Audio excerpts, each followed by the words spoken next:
seller, a house flipper, a businesswoman, a go-getter, a big investor, a gold builder that could teach you to get richer like millions, baby. You really about to fill your savings. You about to have multiple streams to pass these children, baby. Let me teach you to get your credit on track in the long run. You'll make it all back at Catalyst and watch it all psychology black on firm, but we ain't all black. What's up, everybody? It's your girl, Constance Carter. It's the Grow Your Money Club, but Grow Your Money podcast. And I always like to talk about ways that we can grow our money and not blow our money. Today is Monday, and today is Money Monday. I like to talk about money on Mondays because I think it's extremely important that we have these conversations and we know exactly where we are financially. But I never try to have conversations with you without trying to have a solution. But I was actually watching on social media earlier yesterday. Actually, one of the senators, they were talking about how the GDP has declined significantly because of Black unemployment. And I think they're doing what they wanted to do in making America great again. That's making Black people unemployed again. I think that was part of making America great again is making Black people unemployed again and unemployable, because that's essentially what's happened. Is they have been very let me put this other banner up. They have been very intentional about losing Black jobs. I don't know if you've seen I guess they had there's been so many things that's been going on, and I feel like we're in the twilight zone. I feel like we've taken so many steps backwards with regards to what's happened in the last year in this administration, but I also feel like it's a time of a great awakening, y'all. And I'm still very, very optimistic. I told y'all last year when Trump got elected, this year we're going to mind our Black business, and we are going to mine our Black businesses. That's what we need to be doing. And I'm going to talk about historically. You know, I like to talk about the history. I'm a history buff. I love history. I love Black history specifically. And so I want to talk about the historical aspects of this, but I also want to talk about what this means for us now and how we're moving forward, because there has definitely been an intentional effort to push Black people out in every way imaginable. And I saw a video over the weekend, I think, of that Black farmer. I don't know if you guys seen the video of the Black farmer. He's part of the farmers, and I guess the farmers are seeking relief from the federal government, and they would not invite him to the table. Why? Because they said they were not doing DEI right now. So just because he's Black, that means he can't participate in the federal subsidies that other farmers are getting because he's Black. So he's automatically considered DEI. We're not doing DEI, which really translates to we are not giving money to any Black people, any Black farmers. It's odd, right? He's a farmer just like everybody else. I don't understand what DEI has to do with that. Also reflective of Governor Wes Moore, who's the governor of the great state that I've recently moved to. And he is the only Black governor in the United States, in America. And he is, I think he's a vice president of the board of governors or something like that. And he was the only governor that was that was uninvited to the White House for a governor's event. The only one. And he's the only Black one. So they have been very intentional. So when I see coons get on here and say that this administration isn't racist, they are very racist. And Donald Trump knows what he's doing to an extent, but I also believe that Donald Trump doesn't know what the hell he's doing. He doesn't know. He is being controlled by other entities, other powers. It doesn't make him any less racist, but he doesn't know what the hell is going on. Folks in this country are so sick with racism that they will cut off their nose to spite their face, and understand that Black unemployment means a terrible economy for everybody, not just Black people. And that's what people got to understand. But they are so. I don't know if you guys know that historically, we could have had free healthcare in this country. It got voted down every single time because white people did not want Black people to have equal healthcare to them. So they rather pay for it than give Black people benefits. That's the reason why we don't have free healthcare in this country as a whole. Like every other first world country out there has free healthcare. The United States of America does not, because they wanted to exempt Black people, and there was no way that they could legally do it. So what they did is they voted against it. So they will vote against their own best interest to somehow subjugate black people or somehow exclude black people. I did a video on last week, and I hadn't planned on showing it, but I'm gonna show it anyway. I did this video on Thomas Thistlewood. Put a thumbs up in the comment if you saw this video.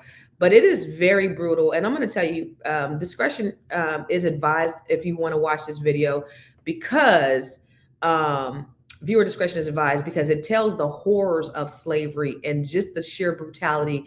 And the reason why I wanted to bring it up is because these same people who committed these atrocious acts are the same people who are running this country, who are voting. They are the same. And what's happened over the last 50, 60 years since the civil rights movement is that they've been just sleeping. They have not, it has not been politically correct for them to speak out as they are now. And so now that it is politically correct for them to do so, their true colors are showing.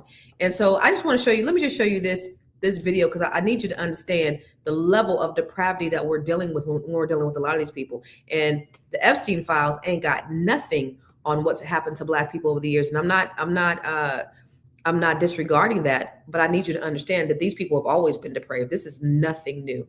Watch this. Immediately gagged.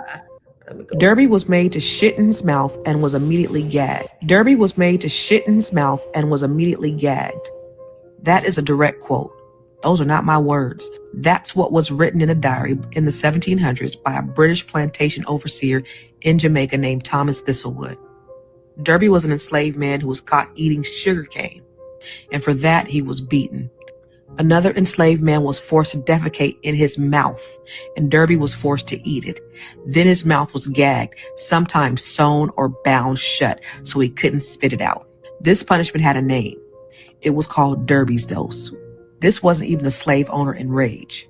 This was his normal course of business. Thomas Thistlewood kept a journal for 37 years. This was supposed to be for his eyes only. He recorded whippings like it was just a regular day. Whipped John 39 lashes, whipped Fibba 50 lashes. After the whipping, he applied what he called pickling, salt, lime juice, bird pepper, and he rubbed it directly into open wounds. He wanted to intensify the pain, to prolong the suffering, to keep these people alive so that they could continue working for him. He mutilated people. He slit noses. He cropped ears. He branded flesh. During Tacky's revolt, a slave rebellion, he documented executions that many plantation owners participated in. These people were burned alive by slow fire, starting at their feet, so that the death took longer. He wrote this alongside notes about rainfall, about crops, and what he ate for dinner. The depravity. Then there was rapes, thousands of rapes. His phrase was always the same. I lay with Fibba, I lay with Sally after dinner. Listen, these depraved and barbaric animals practiced this inhumane and ritualistic cruelty for hundreds of years. This is the same man who was educated. He read books. He studied plants, much like many of them. So don't believe the hype when they try to act like slave owners were some uneducated peasants. The only thing that makes him different from the rest is that he wrote it down. And these journals weren't even the worst of it. This is why they want to take this out of schools. But guess what? The schools weren't really telling the truth anyway. That's why we have to. And thank you, Thomas Thistlewood, for writing it down. I hope you're somewhere rotten in hell. You know, James Baldwin said it best. To be a Negro in this country and to be relatively conscious is to be in a state of rage almost all the time. These are the ancestors of the people that are running this country. Your police officers, your doctors, your politicians, your judges. This is why we have to stay woke, because time does not erase evil that is passed in somebody's DNA. They've done enough torture to us, so we gotta stop doing it to ourselves. Now drop a black fist in the comments and share this with someone. So it shouldn't surprise you. It should not surprise you when you see the acts of some of these people today and how they're showing up today. They've only not done these things because it has not been politically correct for them to do so. But it shows up in the way that they vote. It shows up in the way that they react. It shows up in the way that they do things. And now they've gotten a little vocal. They've gotten a little bit of a microphone to kind of verbalize, because now it's not such a bad thing. Even think about yesterday's Super Bowl. Think about Bad Bunny. He's from Puerto Rico. Puerto Rico is actually American, right? Puerto Rico is actually part of America, but these white nationalists, these Zionists, these white Christian nationalists on TBN, no less. Where when I was growing up, everybody I knew was watching TBN. A lot of folks that I knew followed Paula White. And when it comes down to having to pick good versus being white, they're going to choose being white every single time over doing the right thing. They're going to pick their privilege. They're going to use God when it's convenient and only for their privilege, but not to help anybody else. So this, I find it odd. But when we talk about things like unemployment, when we talk about the economy and Black wealth and all these things, and one of my favorite mentors said that white people ain't thinking about you. They thinking about their families, their children. No, they are thinking about you. 100%. I do believe. I respectfully disagree. I believe that they are, and I believe that they are very intentional, and they are working every day overtime to disenfranchise you, but not like a lot of us think. A lot of us think that the powers that be, they just want to stay in power. They don't give a damn about poor white people either. They don't give a damn about nobody. It's the poor white people that hate Black people. And what the powers that be do is they just keeping everybody distracted so they can keep getting more and more and more and more money, keep everybody else hating each other. Remember, Lyndon B. Johnson said, if you can convince the lowest white man that he's better than the best colored man, he won't even know that you're picking his pockets. That's all that they're doing, is keeping us divided. Think about back on the plantation when they had the Irish people who were indentured servants. Don't get it twisted. They were not slaves. They were not chattel slaves in the way the Black people were chattel slaves. But you had these Irish people that were indentured servants that worked alongside of Black people, and they had to work it off for a period of time, and then they became free and they were able to integrate in society. However, what they realized very early on was that race is a social construct. That's when race became a social construct. What's up, Boyce Watkins? He's calling me right now. He's not watching me, obviously. I'll hit him later. But race, this is where race becomes a social construct, because that's when it was, European or French and Portuguese and Irish. They were all very different. But when they became the same was when it was to go up against Black people. And so that's what they had to do. They had these Irish indentured servants, and they said, wait a minute, you know what? If they start to outnumber us, and if they get too powerful, then they may overpower us. So what we going to do? Smart. Let's make these Irish people over. Let's make them white. And now let's put them over Black people. And the most cruel punishments came from the Irish overseers, because now they wanted to assimilate with the powers that be. And the powers that be didn't give a damn about them Irish people, because they were poor, they were peasants. They didn't care. They just wanted to keep their power. It's the same as today, ladies and gentlemen. The power that be does not care about poor white people, nor do they care about poor Black people. What they care about is power. And they use the oldest trick in the book to keep people divided. And what's happened to us as Black folks is we have adopted a lot of the talking points, which kept us oppressed. Because listen, as a man thinketh, so is he. So as soon as we stopped working for free, we became what? Now we're lazy. Now we're shiftless. Now the white folks, they invented welfare for white people. As soon as Black people got on welfare, now we're the welfare queens. Now welfare is a bad thing. It was good when it was helping white people. It became bad when it started helping Black people. It's all of these things that I don't think that we really understand, because a lot of times we've adopted the same narratives that they've put out there about who we are. But you got to think about this, even in spite, because I'm going to talk about this unemployment at an all-time high. Even in spite of all of that, we are so resilient. Black people have always been twice as more unemployed as white folks. We have. That's just the reality since they started keeping track in the 1940s. We've always had twice the amount of unemployment as white people. And now it's surged even higher because of what's happened in the last year. In 2025, we've gone significantly higher in unemployment because of what they've done. But we got to understand that this is a fight, and I need you to really rock with me here, because understand that because people will cut off their nose to spite their faces. What they don't understand is that by them unemploying us, it affects them because it affects the whole economy. Black people have $2 trillion of spending power. And if we can't spend it, if we don't have it to spend, it not only affects us, it affects you too. If Black people can't pay their rent or they can't pay their mortgage, it's going to affect their landlords or it's going to affect their mortgage companies. And therefore it's going to be a ripple effect. So y'all so worried about disenfranchising Black people, but don't understand that it actually comes back to disenfranchise you. But you're so sick with racism that you don't give a damn because it ain't affecting you. But it does affect you, and it affects you indirectly initially, but it's going to affect you directly eventually. So when you kill Black unemployment, guess what? Our rent, we fall behind on our car payments.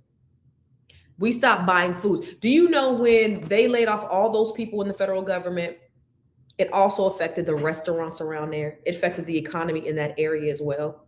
So it just doesn't affect the people who lost their jobs, but the people who they went to lunch at their restaurants. They were then affected. Everybody gets infected.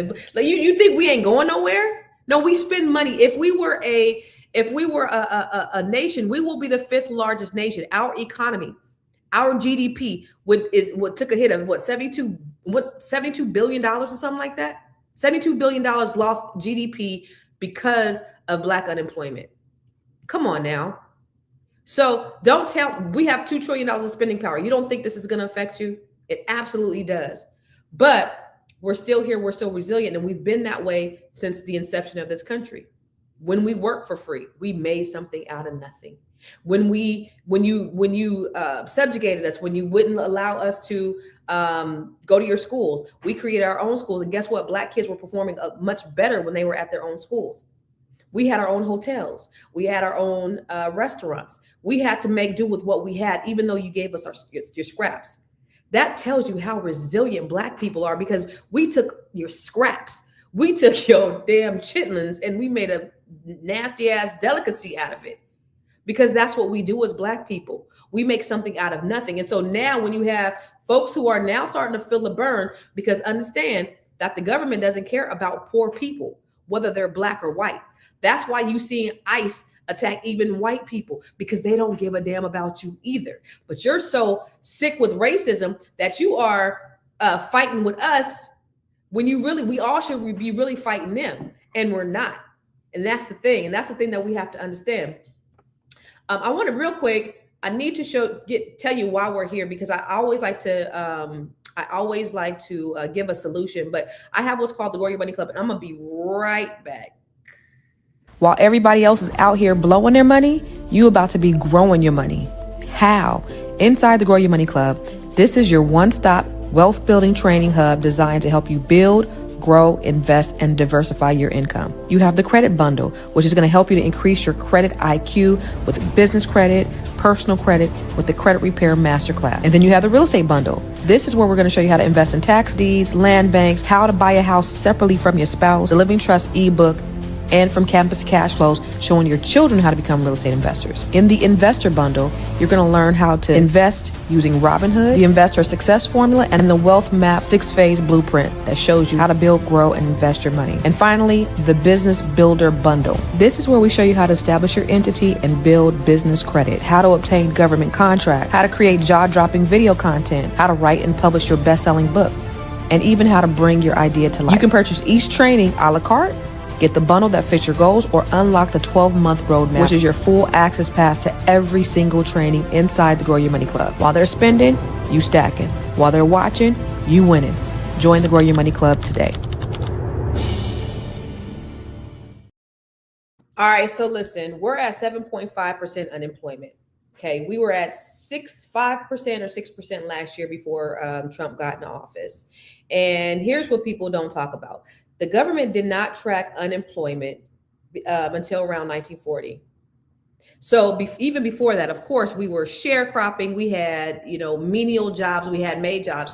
And when Roosevelt did the New Deal, and he had, they came out with welfare and they came out with Social Security, those specifically targeted jobs that were not Black jobs. So again, they've always found a way to disenfranchise us. They always found a way to leave us out. So they were like, okay, we're gonna, we're gonna stimulate the economy. We're gonna do FHA loans. Well, they wouldn't give FHA loans to Black people. They redlined us out of that. Okay, we're going to give, GI bills to the veterans that are coming home from World War II. Well, guess what? A lot of Black people came home from World War II and didn't get nothing. Okay, we're going to stimulate the economy by giving Social Security and welfare to the people who need it. Well, we didn't qualify for welfare. They wouldn't give it to us. And Social Security was not for domesticated workers or sharecropping jobs. And so we didn't get access to that either. So we've always had to we always were left out of these things, much like the farmer, that the Black farmer that they said couldn't come to the Black farming thing to get funding because they weren't doing DEI. Listen, America is great. It's back to where it was before. That's where they're trying to push it back to where we didn't have advantages. But listen, y'all, we do have advantages because they didn't fucked around and gave us internet. They didn't fucked around and gave us AI, and we have access. I only bring all of this stuff up, and I always try to give you a historical perspective because I want you to understand where we've been so that you can know where we are, so that you can know where we're going. But you have to have an understanding of this because it's so paramount that we open up our eyes and we start to see differently, we start to think differently, and we stop depending on them. 30,000 Black women lost their jobs. 30,000 Black women within 5 months of Trump becoming president. 30,000 Black women lost their jobs.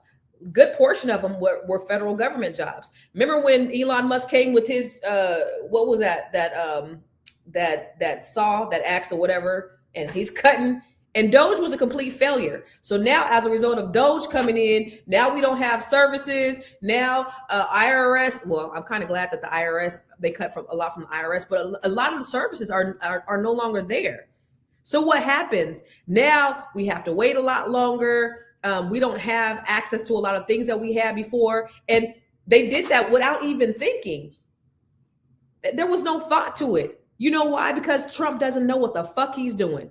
And he has people just in there, whoever gave him the most money, and a whole lot of people gave him, I should have had that on here. A whole lot of people, all the Trump donors, all these major corporations that we patronize every single day. I was just having a conversation with a friend this morning, and it was like, he was saying how, he always goes to Chipotle. And I said, well, Chipotle just gave $15,000 ice. And he was like, oh, it's going to make it easier because, I need to stop going to Chipotle anyway.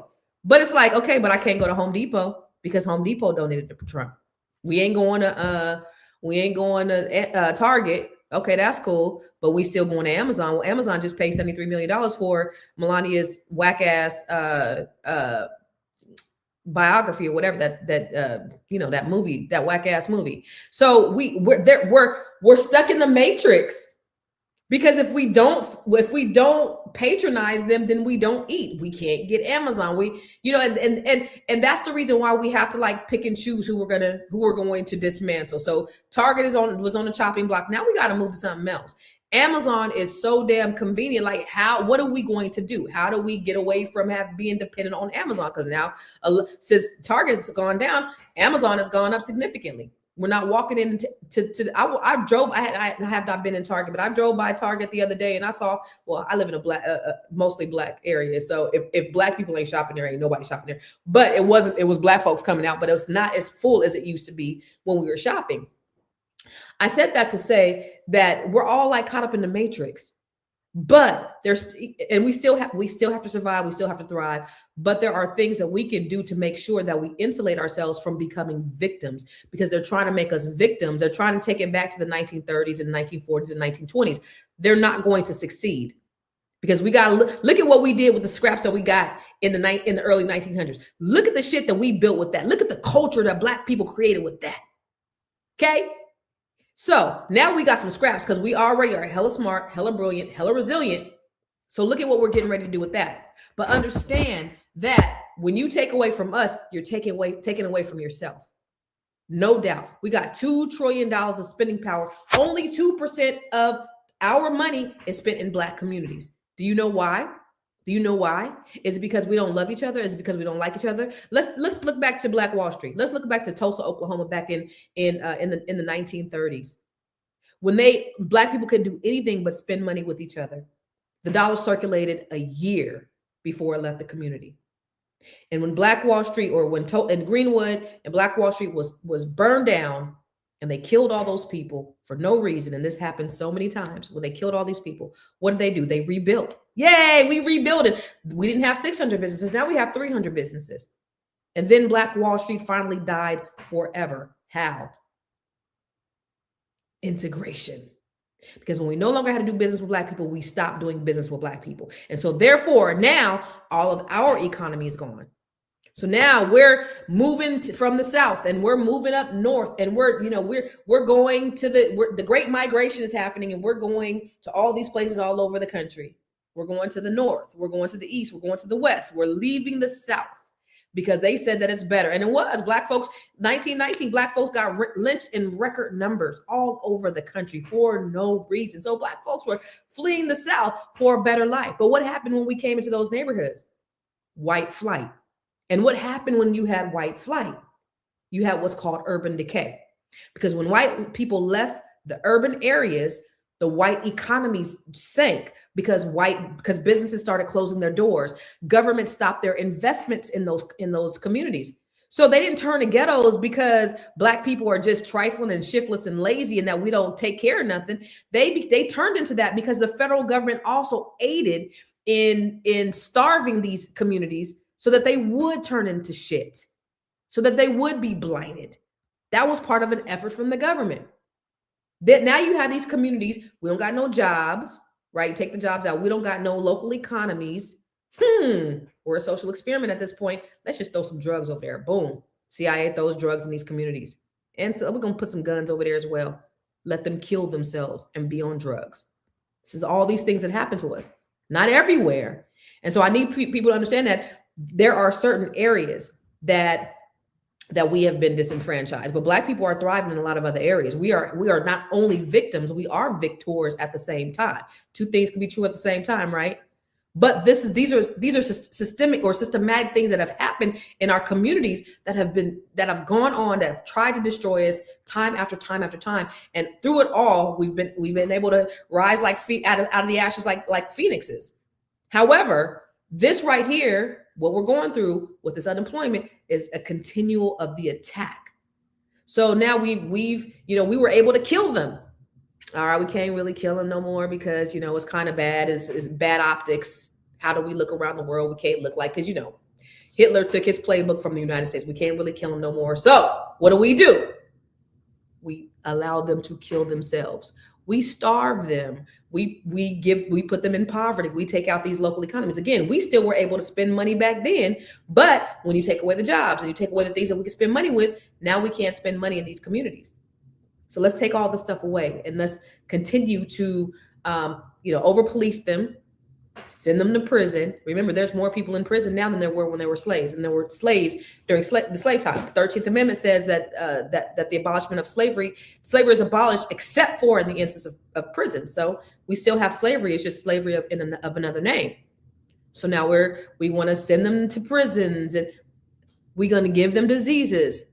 The Tuskegee experiment, where they gave Black men syphilis.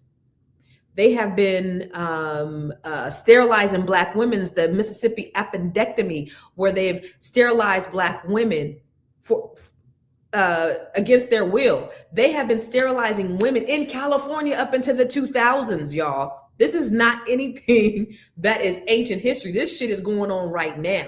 Again, a direct attack against our people. So this thing with unemployment is just another wrench. It's just another obstacle that they're throwing in our way. Excuse me. So what happens when you don't have the economy of Black people? Your tax revenues fail in your cities. Because how am I going to pay my mortgage if I ain't got a job? So now your foreclosure rates are going to go up. Your tax bases fail, right? Your public services get cut. There's going to be labor shortages in roles that we really, really, really need. Then the wealth gap rises, which is what they wanted. Remember, there was an article in Forbes magazine in 2017 that said by the year 2053, Black median wealth was going to be a zero. And I don't believe that, because I believe that we do have the great equalizer, but they're doing everything in their power to make sure that happens. And so we have to do everything in our power to make sure that it doesn't. So what do? What can we do to make sure that we are insulated. I've said this from the beginning, it doesn't change. The blueprint and the game is the same. We have to start becoming owners. And I realize that everybody is not meant to be an entrepreneur. I know that, y'all. Everybody can't own a business. I get that. But if you can't own something, at least have multiple revenue streams. You got to have money coming in from other places, because if you don't, then when if your job lays you off, all these federal employees got laid off. Some of them had 401k, some of them took early retirements. That's cool. But they didn't have anything coming in from anywhere else. So what happens? Now you stuck. What the am I going to do? Now you're scrambling. Now you're acting in desperation. Now you got to go get a gig. Now you probably got to go drive an Uber or do something else, right? You have talents and skills. You don't have to necessarily quit your job to make other money to where you're doing other things. There is something that you have on the inside of you. People will pay you handsomely for it, and you just don't even know how to get to it. You can do it. So the Bible says, have 7, no 8 revenue streams, because we never know when a disaster is going to strike. And a disaster can strike at any time. You can lose your job at any time. A divorce can happen. A death can happen. COVID happened in 2020. All these things can happen. And so if you don't have multiple revenue streams, you're going to get stuck. And what you don't want to do is be dependent on the government. Never. Okay? So being an owner or having some type of business is paramount. I mentioned that we have $2 trillion in spending power, and I went on a rant about Black Wall Street. But the reason why only 2% of Black dollars are spent in Black communities is because Black people don't own businesses in our communities. Less than 3% of Black people are the business owners in Black communities. So when you go to these Black communities, I live in a Black community. It's an affluent Black community. I got people around me that make a lot of money, but a lot of the businesses out here are not Black owned. So we're still not owning the businesses in our Black community. Most of them are owned by outsiders. If you go to an Arab community, you're going to see a Black owned business? No. If you go to a Jewish community, you're going to see a Black owned business? No. If you go to an Asian community, are you going to see a Black owned business? Absolutely not. If you go to a Hispanic community, are you going to see a Black owned business? No. But you're going to see all of them motherfuckers in Black communities. So we have to take our ownership back. Sometimes it's not about your skills and your talents. Sometimes it's not about your passion. And sometimes it's just about fulfilling a need. So perhaps they're fulfilling a need. We see them, in certain areas, they have these check cashing places. They have gas stations. They have hotels. This may not be your passion, but there is a need for a Black hotel. There is a need for a Black gas station. There is a need for Black check cashing places. You don't got to take advantage of people, but there's a need for that. So there's a need. You see a need. You can actually fulfill a need. There's a way for you to get funding and financing. There are discriminatory practices everywhere. We know that less than 1% of Black people actually get venture capital funding for their businesses, but there's other ways that you can get funding. You can do crowdfunding. So you can say, hey, I have a great business plan. I got a great business idea. You can go into a crowdfunding website and raise money for your business or your business idea, and people will support you. You can get business credit. So if your credit is good and you want to start a business, is what I always tell people. If you have some type of entity, it makes no sense for you to have an LLC, but you not have a business credit card to go with it, because you can get it like that. And that business credit card could be the thing that's funding your business while you're trying to build it. So you don't have to bootstrap everything. You don't got to pull everything out of your pocket, but there are ways that you could do it.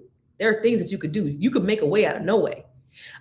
Berry Gordy, I loved what his family did. They kind of had a susu kind of. I went to what is that called? Motown, and when I went to Detroit last year, Motown, but I forget what the thing is called. Anyway, how Berry Gordy started Motown. What he did is his family, they were so progressive in their thinking. Wow. Their family would put money together. So his dad I think his parents were real estate professionals. They owned a grocery store, and they had an insurance company or something like that. So they were a very progressive family, but they will make all of him and his siblings put money in a pot. And every time somebody had a business idea or they needed, they wanted to purchase a house, they would come together and they would say, hey, I want to do X, Y, and Z. And the family would vote on it. And then they would say yes or no. Well, Berry Gordy said, I want to start this record label. And so they got together and they said, yeah. They even have the original bill of sale of when they gave him the money. Like, they were so organized. But there's things that we can do as a family, as families, right? We got to get our mindset. We got to start having these conversations with our families, because that's where it starts. Before we start asking these white folks for money, or we start asking these venture capitalists, or even start getting credit. And I know a lot of us don't have the money, but we got to at least just get the mentality right. You know what I'm saying? Sit down and have these conversations with your family, these critical conversations about finances, about financial literacy, about wealth. I grew up in San Jose, California. One of my girlfriends just texted me. I don't know if you still listen to Tanisha, but one of my girlfriends just texted me. We grew up in San Jose. When we were growing up, we used to laugh at Asian families, and mostly Asian families and Hispanic families too, but mostly Asian families, because it will be 20 or 30 of them up in a house deep. And we'd be like, it's 20 or 30 you motherfuckers up. Guess what? Go to San Jose now. They own everything. They figured out how to do it. Not that they had a whole lot of money, especially the Vietnamese ones. They didn't have a lot of money. I think it's South Vietnamese people that don't have a lot of money. Those are the poor ones. But what they did is they got in that house and they lived disgustingly. I don't want to say that, but they did. But they lived together until they built something and they were able to invest in each other. There's a way that we could do that to where it's conducive to our lifestyles, right? You don't have to be in the big McMansion by yourself. Perhaps you can bring some people together. And you could have, somebody said last week, multi-generational living. So maybe your mom, your children, all of you guys are in the house and all of you are working in concert to make sure that everything is running and you are all investing in each other. So y'all have a pot.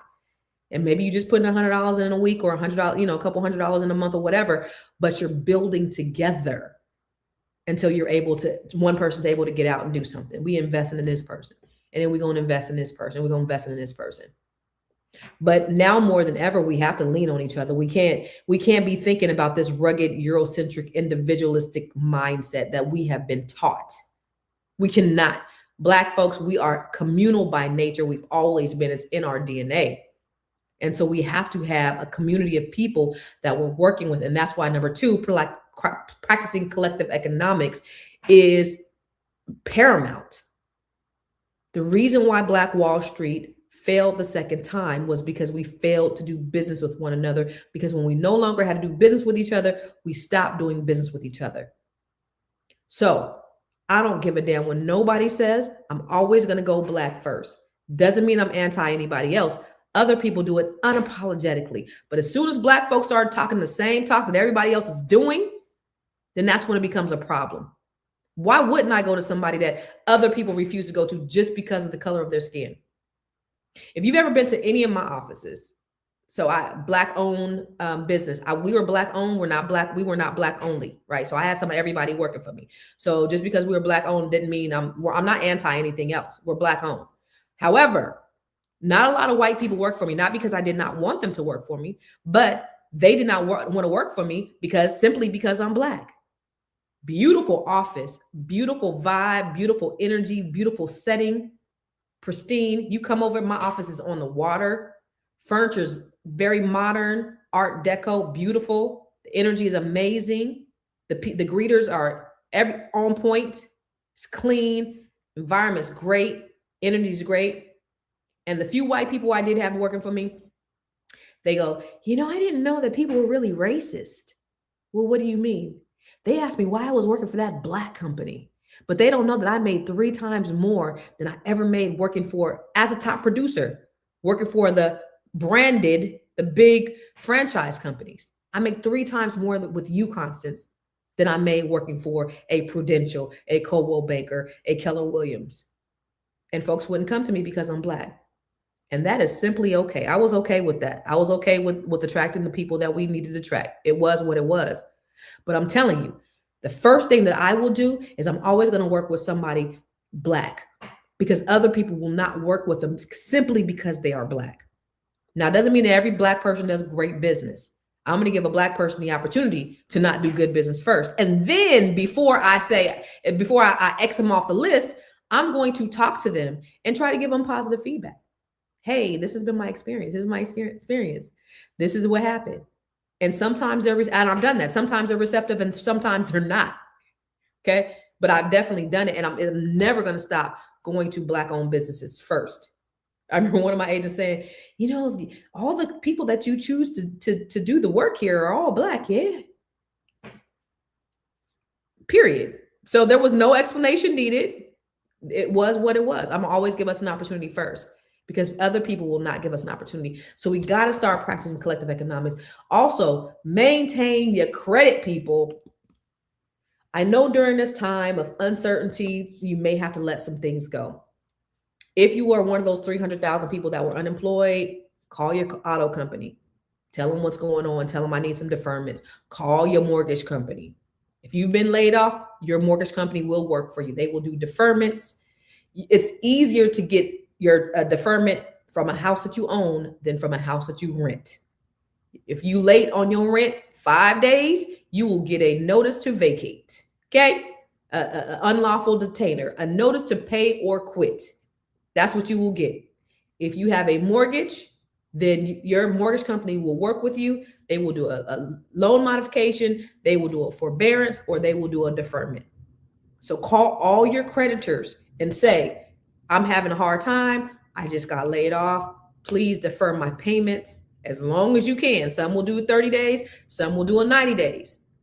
But get that damn deferment so that you will not F up your credit. Okay?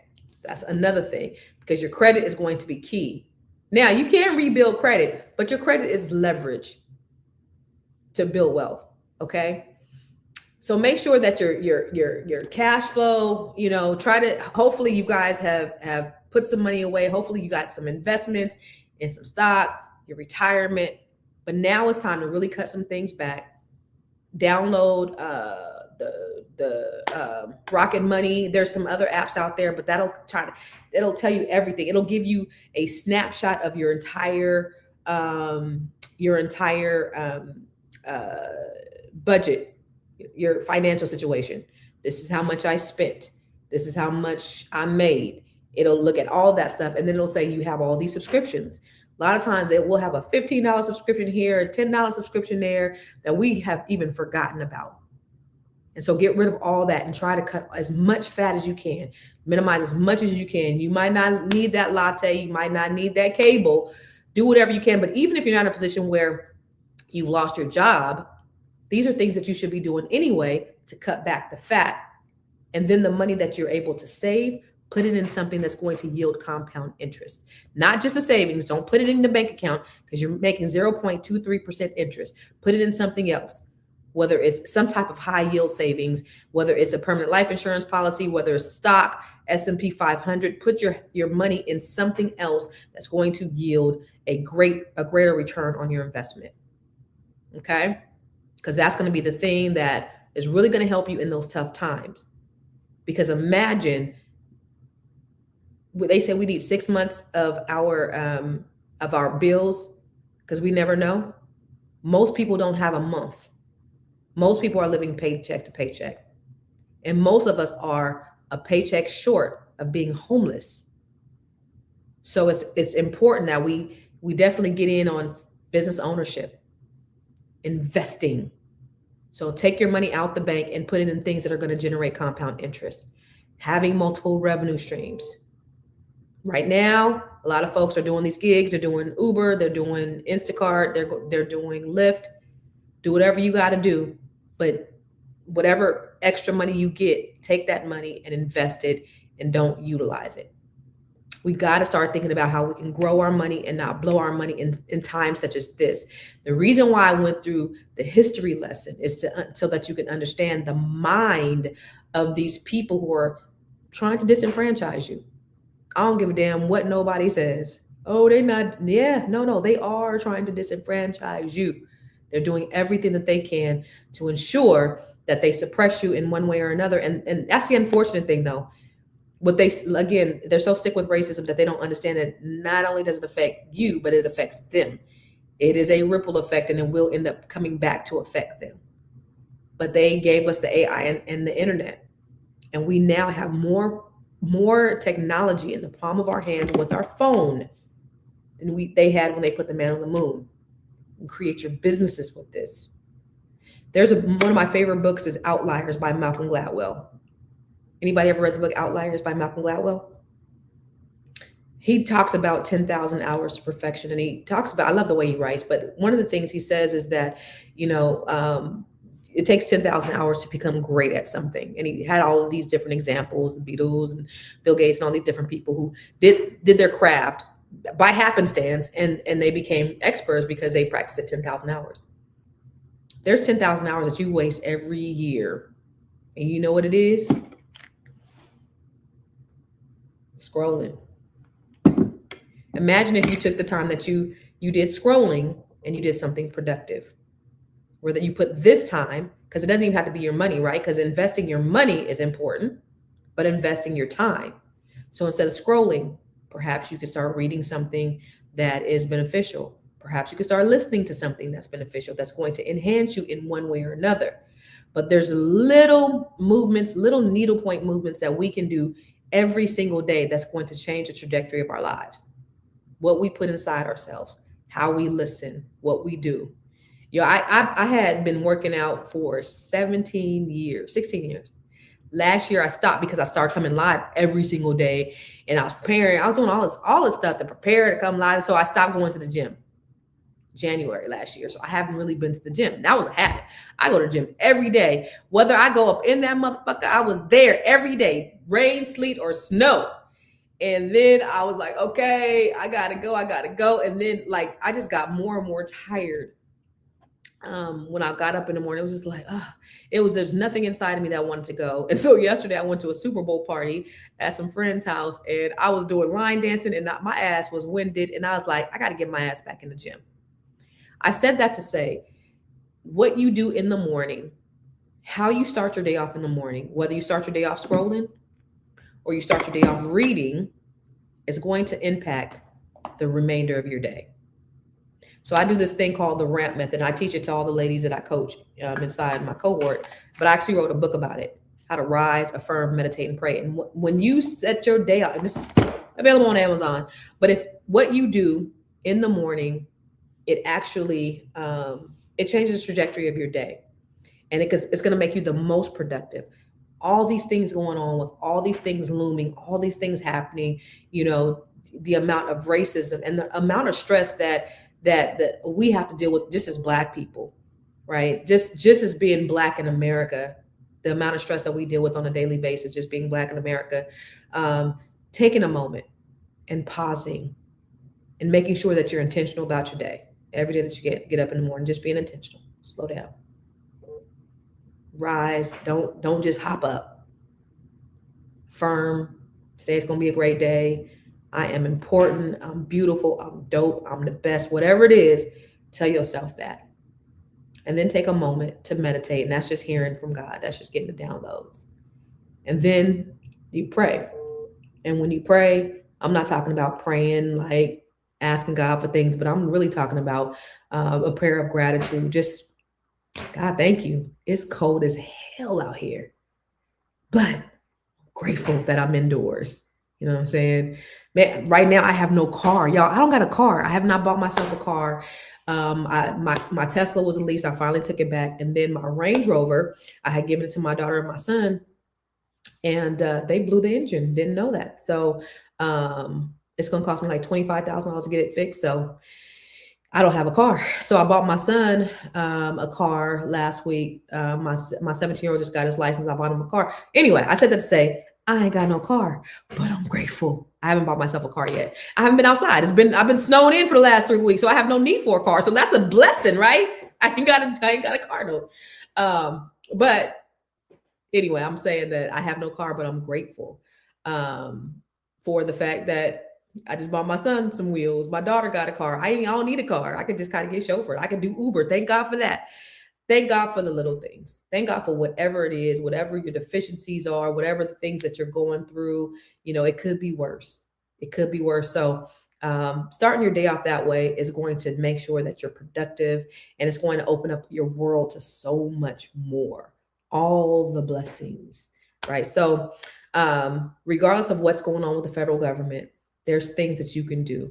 And I mentioned them: ownership, collective economics, keep your credit multiple revenue streams, and how you wake up and how you direct your actions so that you can have the most productive day. That's going to be the game changer for you. It's going to be the game changer for you. All right. So I've been on here long enough, and I think I have a meeting in a little bit, but I just wanted to share that with you today. And hopefully I brought you some encouragement, because I did not mean for it to be all about the doom and gloom. I always try to give you solutions. I don't want to just talk about the problems, because a lot of us are unemployed, but now it's time for us to start building our own. There's a need. Fulfill that need. Less than 3% of businesses in Black communities are Black owned. Fulfill those needs. All right. See ya.